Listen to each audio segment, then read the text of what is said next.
అందరికీ నమస్తే అండి. నేను ఈవేళ మీ అందరికీ నాకు బ్రెస్ట్ క్యాన్సర్ వచ్చిందండి. సో ఇవన్నీ చెప్తున్నానంటే ముందుగా ఎవరైనా ఆపరేషన్కి వెళ్ళే వాళ్ళకి తెలుస్తుంది కదా.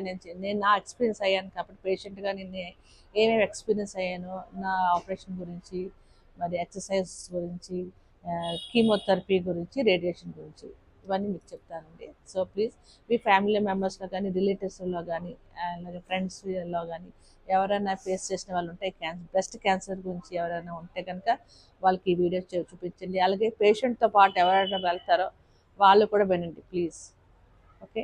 సో నాది ప్రాబ్లం ఎలా స్టార్ట్ అయిందంటే, నాకు పెయిన్ వచ్చేది అనమాట. బ్రెస్ట్లో పెయిన్ వచ్చేది. సో అంటే రెగ్యులర్గా కాదు, జస్ట్ ప్రెస్ చేస్తే ఆ ఏరియాలో ప్రెస్ చేస్తే నాకు పెయిన్ వచ్చేది. సో మా పాప కూడా డాక్టర్, షీ కంప్యూటర్ ఎంబీబీఎస్ అప్పుడు. సో అమ్మ నాకు కొంచెం నొప్పి వస్తుందిరా, అప్పుడు బరువు కూడా నేను ఈ చేతితో ఎత్తలేకపోయాను.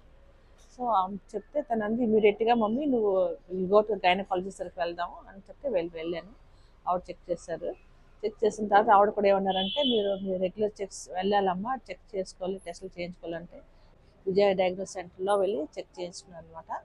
సో అందులో నాకు ఫస్ట్ ఏంటంటే, ఈ బ్రెస్ట్లోని ఎక్కడైతే లంప్ ఉందో ఆ పీస్ తీసి టెస్ట్కి పంపించారు.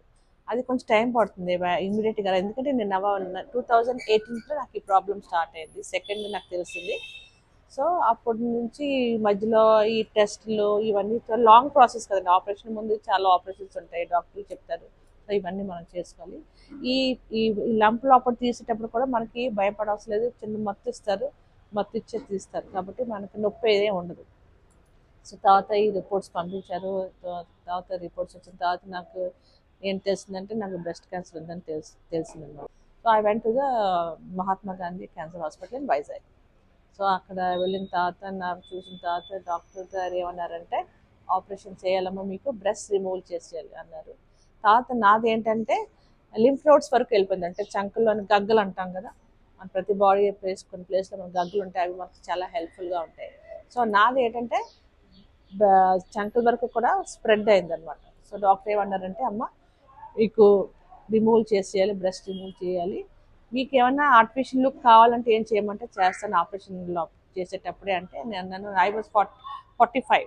So I'm not too young, too old. So I said I don't want anything, అంటే just I only want operation, I don't want any artificial breast look. So ఆ తర్వాత ఆపరేషన్ అయిపోయిన తర్వాత నెక్స్ట్ ఏంటంటే, మనకి ఆపరేషన్ అయినప్పుడు మనకు ఒక ట్యూబ్ పెడతారండి, సైడ్లో ఒక ట్యూబ్ పెడతారనమాట. అది ఏంటంటే లోపల ఏమైనా వేస్ట్ మెటీరియల్ ఉన్నది బయటకు వచ్చేస్తుంది, ఇట్ కమ్స్ అవుట్.